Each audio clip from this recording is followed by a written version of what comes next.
Hello, everyone. My name is Ning Dai. I'm a associate professor at the Department of Civil Structural and Environmental Engineering at the University of Buffalo. It's a great honor for me to give the Burges lecture today and for visiting the UW department for my sabbatical this fall. What you're hearing right now is a re-recording of my seminar in November because we had encountered some technical difficulty in the audio setup. Okay, so let's dive right in. Before I give the, introduce my projects that I will cover in today's seminar, I want to give you first an overview of what we do in my research group. So a lot of the effort focused on the disinfection byproducts and membrane processes in the context of water treatment and reuse. So if you're not familiar with disinfection byproducts, I will introduce them in a few slides. But overall, a lot of our effort are focusing on the molecular scale mechanisms with the hope and intention to predict and understand the behavior and performance of systems. For example, in the disinfection byproduct aspect, we are interested in, studying the formation mechanisms, the chemical pathways, with the intention that this knowledge will help us to predict or come up with control strategies of these compounds or watershed management strategies to prevent their formation in the first place in our water systems.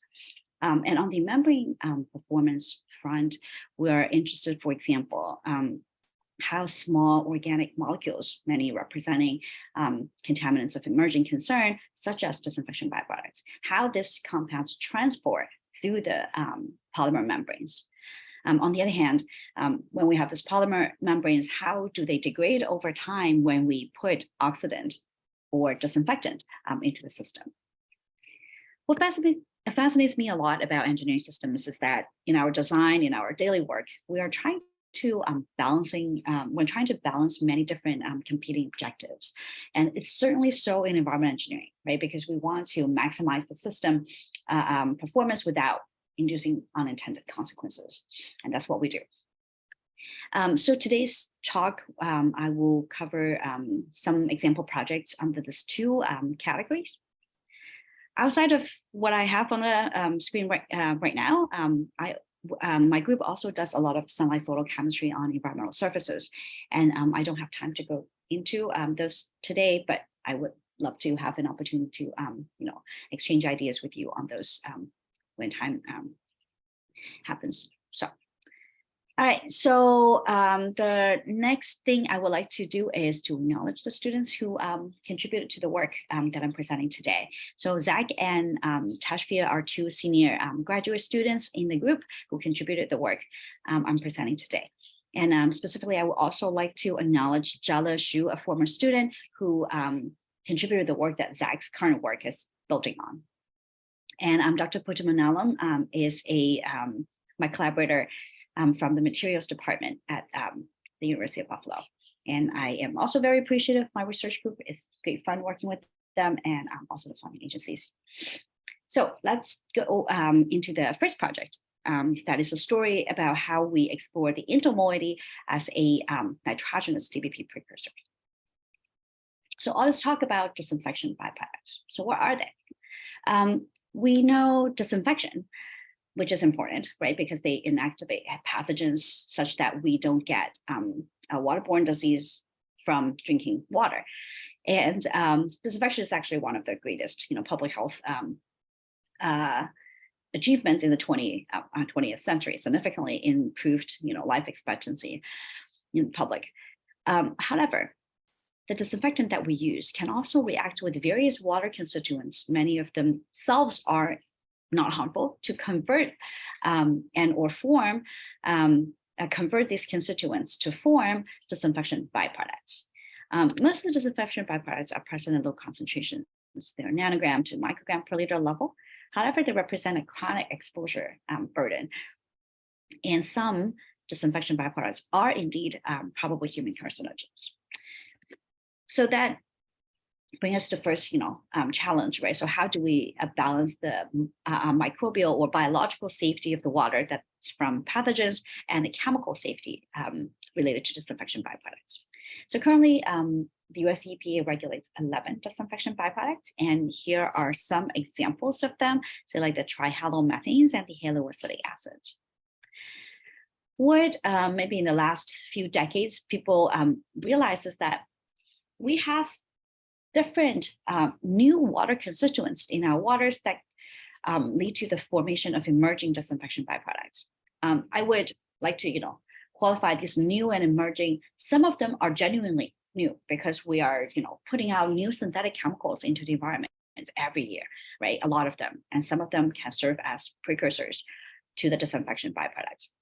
At the same time, because the analytical technique is developing, so sometimes we are detecting water constituents, detecting disinfection byproducts that we didn't know before, and some of them do represent a great, health risk. And among this change in water quality, what researchers really starting to realize are those nitrogenous DBPs, means that the compounds containing nitrogen, for example, here the nitrile group, the N-nitroso group, and or the nitro group here, these compounds represent much greater toxicity than the ones that are currently regulated by the EPA. And my research group is really interested in one group of these nitrogenous DBPs, namely the haloacetonitriles. So we see a lot of HANS abbreviation, and those are the haloacetonitriles. Researchers found, to the knowledge that we know, among the known DBPs, haloacetonitriles represent a major toxicity driver. So for example, if we look at this pie chart, on the left-hand side is the, I forgot a heading, is the mass concentration of all the different group of DBPs. So haloacetonitriles are here represented in green. On the right-hand side is the toxicity, the calculated toxicity of the overall contributed by all of the DBPs. And you can see here the halonitriles represented about 45% of the total toxicity, along with some other group of nitrogenous DBPs. And on top of that, people also know that brominated species are generally more toxic than the chlorinated species. For example, this is a relative toxicity on the log scale plot. And we have here the haloacetonitril that have 2 chlorine. It has 2 chlorine, like here. And here we have 1 bromine, 1 chlorine, and then this one has 2 bromine. So you can see their toxicity really increases at the log scale. And by the way, if you look at the scale here, this is the relative toxicity relative to chloroform, one of the regulated DBP. So we are seeing, haloacetonitriles are like thousands of times more toxic. So to study haloacetonitriles, we want to find out how they form in the first place, right? So what are the precursors? So the classic theory is called a amino acid decarboxylation pathway. So basically, if you find that way too much chemistry, just think about where does the nitrogen in the haloacetonitril come from? And the very popular or very well-known pathway is to come from the nitrogen in the free amino acid. So this is an amino acids, and this is the amine group. So basically, the idea is that upon chlorination, undergo a series, processes, they will form an imine, so the CN double bond, which undergo further reaction to form the nitrile group. Also researchers have shown that, if you have an electron withdrawing group attached to the beta carbon, such as, the compounds shown here, that you will have a high yield of haloacetonitril. So these are some examples of the haloacetonitriles. However, if you really think about this, amino acids, most of them in the environment are actually bound in peptide bonds, like in small peptides or in the whole protein, right? So they are in this amide bond. And it's very well known that the reactivity of the amide bond with chlorine is much, much lower than amine. Additionally, our previous work showed that there's something interesting about the different, the brominated versus chlorinated haloacetonitril precursors. So this is a paper that we did. Basically, what we did is that we took wastewater effluent from different treatment plants. We irradiated them under sunlight, and then we watch how the precursor concentration change over time. So if you think about the y-axis as the precursor concentration, the blue is the precursor of the chlorinated haloacetonitril. The red is for the brominated, the bromochloroacetonitrile, so have some bromine in it. What we realized, wait, interesting, the brominated haloacetonitril precursor was degraded by sunlight faster. So that implies, wait, we may have a different pool of precursors, right? So that brought us to think about, well, if you have an amino acid themselves, they're not really sunlight reactive unless you have these kind of aromatic functionalities. So it prompts us to think maybe there are other haloacetonitril precursors out there. They're aromatic, such that they absorb sunlight and they have nitrogens. So that's why we started with the Indole moiety that's in the tryptophan. So tryptophan is a known relatively high yield haloacetonitril precursor. However, most of the effort focused on the nitrogen here without looking at this nitrogen.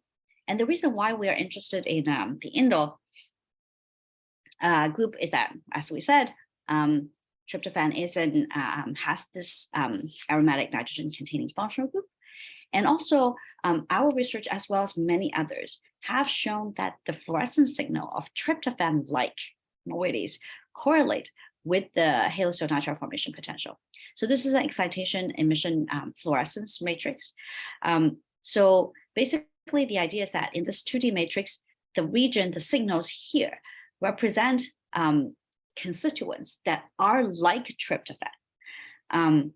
Not necessarily tryptophan themselves, but like them.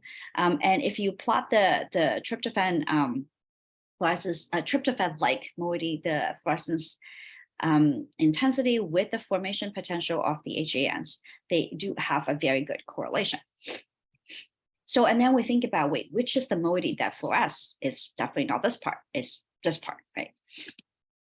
So, and then lastly, tryptophan is sunlight reactive. And that reactive component, again, is on this indole moiety. So all of this brought us to think about, let's look at what is happening in the indole moiety. So what we did is that we took two compounds. Actually, we took more, but here in the results, we should want to show fewer, just make the story a little bit simpler. So we took tryptophan that has the nitrogen and the 3-indole propionic acid that is very similar to the tryptophan, except that it doesn't have this free amino nitrogen here. And then we look at we chlorinate and brominate them and see how the HAN forms. So on the left figure, you have the chlorine, the dichloroacetonitrile, so chlorinated experimental results. And on the right-hand side is the bromination experimental results. And on the x-axis is the time. The red symbol represent the results from the tryptophan. So what we see here is that tryptophan indeed forms a lot of haloacetonitril, and in this time profile has a very interesting initial rapid increase. And the blue curve representing indole propionic acid, IPA, it does form haloacetonitrils steadily, and at the 24 hours, the haloacetonitrils formed from IPA represents about half to 85% of the haloacetonitrils formed by tryptophan.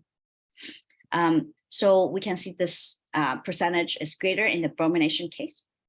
I would also like to note that these are the experimental conditions conducted at the same halogen to nitrogen ratio. So that means that actually there is twice as much free chlorine and free bromine in the tryptophan case. So this results really confirm that the indole moiety is forming HAN substantially. So later we want to do a even further line of evidence. So we took this compound that has a N15 labeled amino group, so it's a tryptophan, but the indole part is still N14, but the amino part is N15. So then we look at the haloacetonitril formed from this compound using a GC-MS instrument. So if we look at here, the red part of the bar represent the haloacetonitril from the amine part. The dark gray is from the indole part, which is the N14 haloacetonitrils. So we see here very similar trend as the previous time profile, right? So the Indole Moiety contributed to the total haloacetonitril formation from the tryptophan. And in the chlorination case, somewhere in the 30 to 40% at the end, at the 40 to 50% formation case. So again, slightly higher than in the bromination case. So both of this line of evidence really concluded very conclusively saying, okay, the Indole Moiety, even though nobody have talked about them before, they actually contribute to the formation of haloacetonitriles. Then we want to know, well, how does this component actually form the haloacetonitril? So we used the compound without the free amino nitrogen. We proposed some pathways. As in Zach, based on some literature review, proposed two pathways. The first one, he named it as Indole pathway. It's actually based on some studies from the 70s on the chlorination of indole, free or substituted indoles. So basically the idea is that you form this intermediates, have a halogen substitution here that it's called indole. That's how the pathway is named after. And a second pathway is what we call the aniline pathway. What it represents is that upon halogenation, there is a ring opening on this indole functional group that forms a aniline-like intermediate. And this is a degradation pathway drawing the analogy on studies that have been conducted on the tryptophan photooxidation or tryptophan oxidation. So the way we kind of probe this mechanism was using an LC-Orbitrap high resolution mass spectrometry. We conducted halogenation experiments using this compound, the precursor, the 3-indopropionic acid. We used a lower molar excess of halogen such that we can, capture the intermediates. We don't want it to go all the way to the haloacetonitril. And also we freeze-dried the samples and reconstituted in water to concentrate them.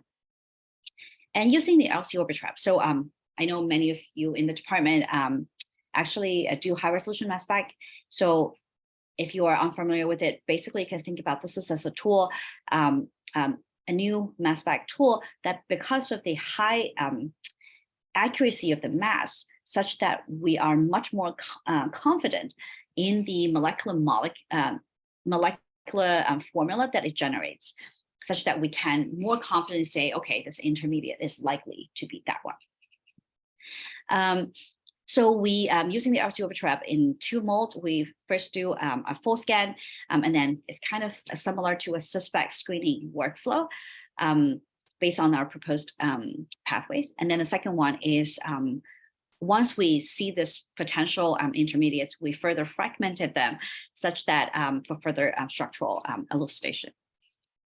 All right, so basically in a more simple way, basically we detected features that matching each of the pathways. We detected 6 features matching the indole pathway. However, 2 of the features are actually potential isomers of the aniline pathways. So hold that thought. And then if we look at the aniline pathway, we detected a lot more of the features that are matching the molecular formulas. If I didn't explain it quite clearly, but basically the idea is that what Zach did is that, when we draw this chemical structure, each intermediate that have different possibilities, right? Different halogenation, hydroxylation. So he come up with this like really long list of the candidates. So he does the matching of these features that we see to that candidate list.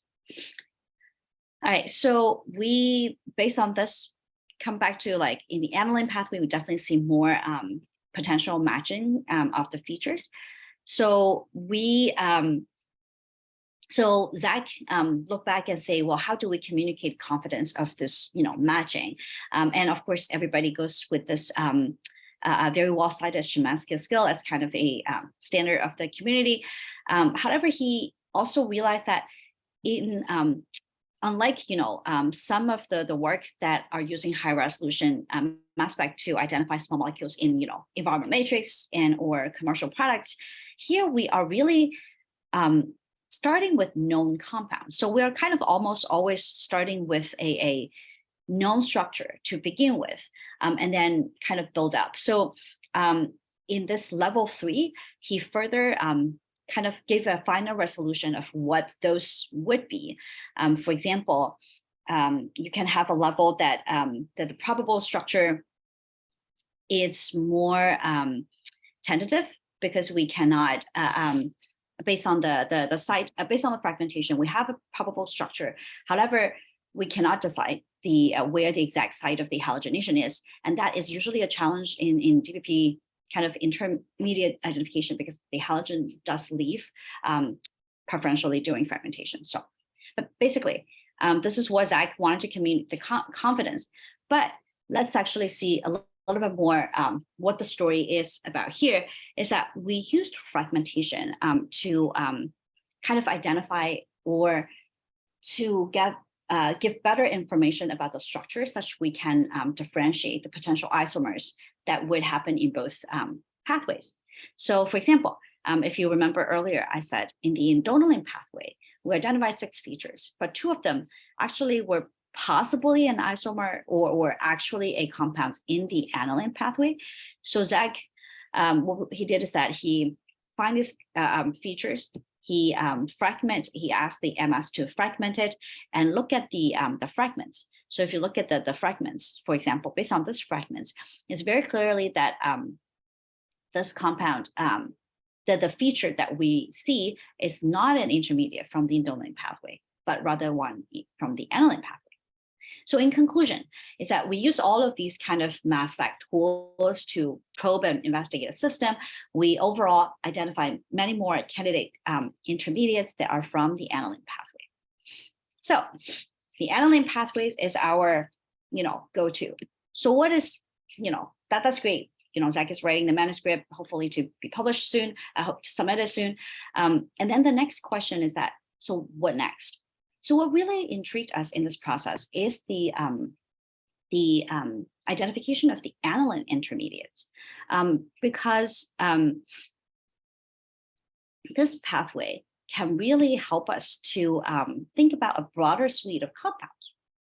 So they are very common in synthetic chemicals, say, for example, pharmaceuticals, pesticides. In fact, recently that there was a 2022 paper showed that sulfamethoxazone, a pharmaceutical compound, actually has a pretty high halocyanitrile yields, and we highly suspect that is because of this aniline moiety.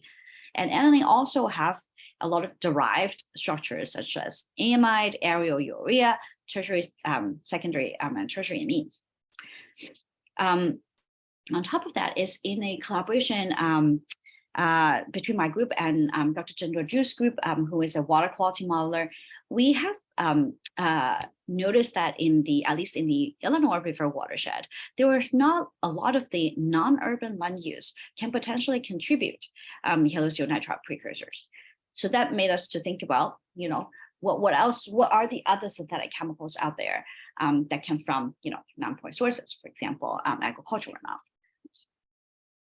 And so Zach, very quickly went to the lab, took a series of aniline compounds, and with all different substitutions, for example, just aniline itself, or substituted a 2 precision, 3 precision, 4 precision with different substituents, and then did a quick assessment to look at the halocyanitrile formation potential. Again, on the left is the chlorination, right is bromination. We plot the tryptophan as a reference. So here we see is that most of the aniline have lower, but some have comparable formation of halocyanitrile as the tryptophan. And in the bromination case, while many of the aniline have actually much greater formation of dibromo acetonitrile formation than tryptophan. So really made us think that maybe this is a really important precursor. So from there, that's our next project, and hopefully in collaboration with Ed's group, so that we can further investigate the system. All right, so that's enough of DBPs in the last bit of time. So I would like to give a quick overview of or introduction of the projects that we have been doing on the oxidative degradation of polyamide membranes under conditions, exposure to peracetic acid, free chlorine, and chlorine. So this, again, is Tashfish's work in collaboration with Dr. Portman at UB. So let's talk about disinfection in membrane-based water treatment system and how it's slightly different in terms of the intention compared to a conventional drinking water treatment system. So this, what I'm presenting here is what we call a full advanced treatment train to convert secondary wastewater effluents all the way to potable quality for indirect or even direct potable reuse. So this wastewater usually, the secondary effluent usually go through microfiltration, reverse osmosis, and advanced oxidation. So disinfectant is typically added, oftentimes used, like, say, for example, chloramine for membrane fouling control. So we know that you may notice that we are using a relatively weak oxidant here. And the reason is because strong disinfectants, such as free chlorine, actually degrades the polyamide RO membrane. So the industrial standard for RO membrane is this thin film composite that has a very thin layer of polyamide active layer on top that is the selective barrier for the membrane, the most important component, and free chlorine degrades it. At the same time, chloramine and or any kind of disinfectant can react with wastewater, effluent, organic matter to form disinfection byproducts.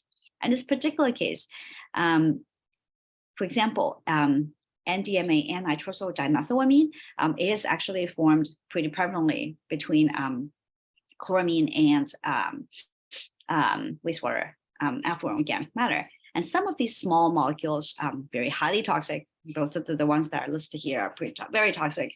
And the small neutral DBPs also very poorly rejected by the RO. And in fact, that's one of the reasons, like NDMA is one of the reasons that we always use a UV-based advanced oxidation such that we can remove it. But some other halogenated nitrogenous DBPs are not so well removed actually by the AOP. So they represent some potential risk and concern. So based on this destruction, you can see that disinfection for the membrane system is balancing different parameters. So on one hand, we need fouling control, and that's why we added it in the first place. At the same time, we don't want it to form a lot of DBPs, and at the same time, we want to make sure that the membrane remains intact so that it can continue to do the continuous performance. And that's what prompted us to start looking at peracetic acid as an alternative disinfectant.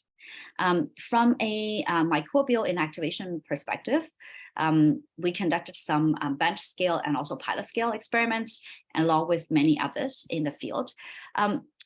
PAA's disinfection performance is close to, not quite exceeding and completely on par, but very close to free chlorine, which means that it's definitely much, much better than chloramine. At the same time, most of the studies have reported that PA has a relatively low formation of DBPs, especially if your water doesn't have high halide to begin with. So this is the structure of peracetic acid. It's a organic peroxide, basically.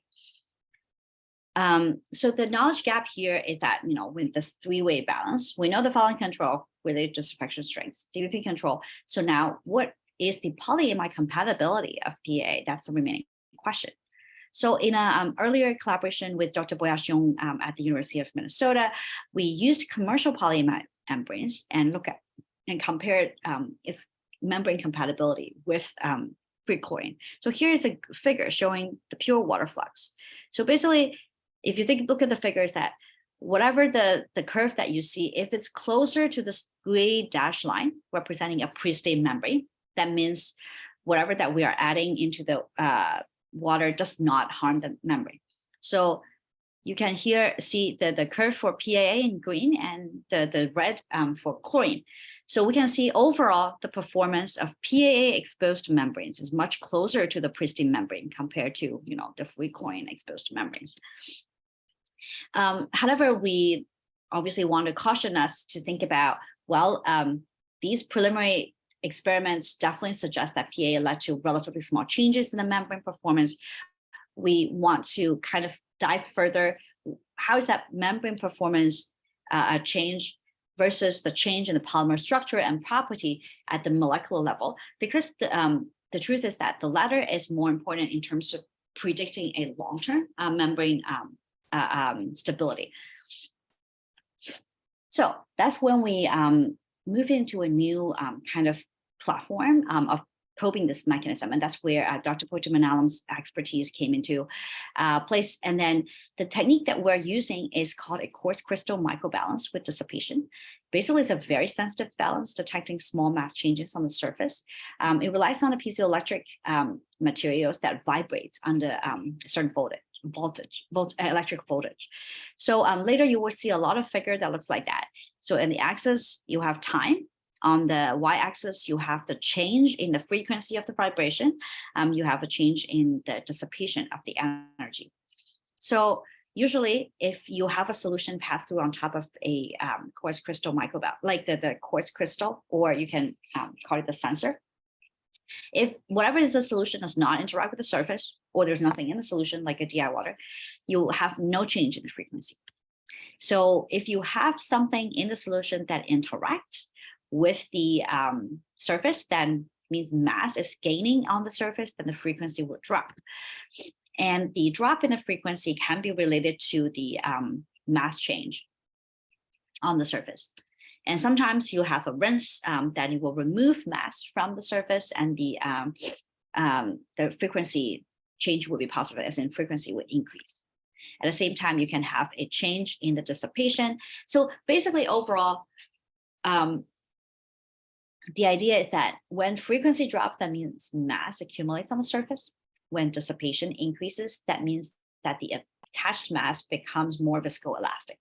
I think I'll briefly touch on the dissipation, so we'll save it into a later slide. I'll dive a little bit more. So basically, overall, the project design, we use two different types of ways to synthesize the polymer, and either by molecular layer by layer, or we use a authentic, commercial membrane, isolate the polyamide layer and transfer it to the sensor. We probed the system using QCM-D by exposing the polyamide films to PA solutions, pre-chlorine chloramine, and then we also supplemented with other characterization techniques. So here, I think for time's sake, so I'll probably most focus on results from these experiments. So this is a graph showing how polyamide film changes upon exposure to PA. So first, you have a period of gaining the mass on the surface, and this is what we call the sorption phase. And then later, you have a degradation phase, meaning that the frequency increases very substantially, and that's where the PA start to degrade the polyamide and losing mass from the surface. So from here, we know that obviously we're using a very, very high concentration of PA, but we would say it does lead to a polyamide degradation. And about 20% of the polyamide, there was a 20% of total polyamide mass was lost at the degradation equilibrium here. So this is an AFM image of the final quartz crystal. What we can see here is that the mass, the polyamide loss, is due to this formation of pit. So some part of the polymer just went away, so that it's not a smooth AFM polyamide surface anymore. And in the dissipation, we also see a substantial increase in during the sorption, especially the later sorption phase and the degradation phase. And that implies that, PA incorporated into the polymer and also degraded the polymer such that the polyamide film becomes less rigid. In the QCM data, kinetic modeling of the data can tell us a lot about the fundamental kind of microscopic mechanism. So what we did here is the sorption phase. So I want to highlight we're modeling the kinetics in this sorption phase of the PA polyamide interaction. But we converted the frequency change to mass now. So that's why it's going upwards. So what we see here consistently in all 8 replicate experiments, we see a 2-stage sorption behavior. Stage 1 is a initial that fits better a pseudo first order model that can imply that the molecules are mostly absorbed on the surface of the polyamide. And there is a stage 2 kinetics that fits the Boltzmann sigmoidal model. that often used to describe competing sorption degradation reactions, such as the enzymatic reaction. So that is what we believe, that the PA start diffuse into the polyamide network, and then also start oxidizing the rings.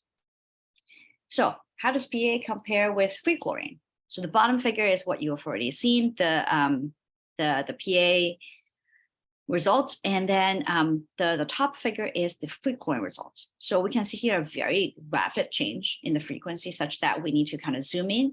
So upon exposure to free chlorine, you do see an initial dip in the frequency, but it really is a very short amount of time, and very immediately you see the frequency increases. That means that the polyamides start to degrade. So overall, free chlorine induces much faster polyamide degradation. That PAA is like minutes to hours, like versus hours in time scale, which confirms our previous observation, right? PAA is much more compatible with polyamide. We also note that here we're doing experiments with actually 10 times lower concentration of free chlorine, because otherwise we just basically cannot resolve the system. And at the end, with this even lower concentration of free chlorine, about half of the polyamide film loss, compared to 20% by PA. So overall, these are promising results, as what we can say is that both at the molecular and membrane performance, just to add, we showed that PAA is more compatible than free chlorine with polyamide. But we're also very clearly about this, is that chlorine, we use it only because it's a well-studied disinfectant. But the truth is that in the field, people don't use chlorine because it's terrible. So we're showing something that is better, potentially a lot better than something that is terrible, but it doesn't mean that PA is good, right? So we're moving into the next phase of the project, really is comparing PAA versus chloramine. And some preliminary results suggest that actually PA is potentially even better than chloramine in terms of membrane compatibility. But I want to highlight some interesting findings that when we look at the chloramine results here. As before, upon exposure to chloramine, we see a frequency change, like drop. So monochloramine is absorbed on the polyamide membrane. But if you look at the results here, this is the different frequency that we detected. A different kind of overtone. I think that I missed that introduction. But basically, think about this, is that the QCM instrument not only can detect mass change, but it can also probe the gradient of the mass along the depth direction. And what we see here is that the chloramine interacts with polyamide. The different frequency change across different overtones that suggest that there's a depth-dependent processes. And our current hypothesis is that this depth-dependent processes has a surface disruption, diffusion, and reaction, multiple components. So our current ongoing work is trying to use additional technique, for example, mechanics of the membrane under the atomic force microscopy, force spectrometry, and nanomechanics to decouple these two processes. But work is ongoing, so hopefully we'll have something to report next year.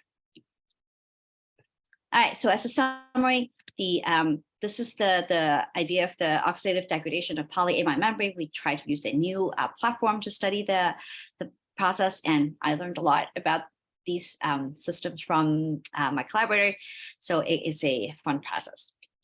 So with that, that's all of the presentation I have. So I know it's an online recording, so I couldn't take any questions, but I hope you enjoy the work and hope you continue to follow what we do.